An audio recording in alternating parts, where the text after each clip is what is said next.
You ask Tiger to solve. This deals with linear equations with one unknown. The final result is p equals 1 over 6. Let's solve it step by step. Group all constants on the right side of the equation. Add 1 over 9 to both sides. Group like terms. Combine the fractions.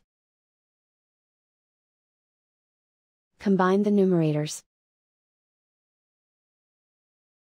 Reduce the zero numerator.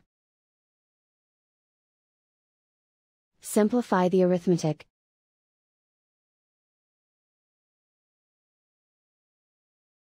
Isolate the p. Multiply both sides by inverse fraction 3 over 2.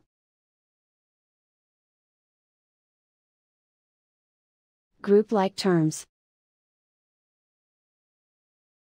Multiply the coefficients. Simplify the fraction. Multiply the fractions. Simplify the arithmetic.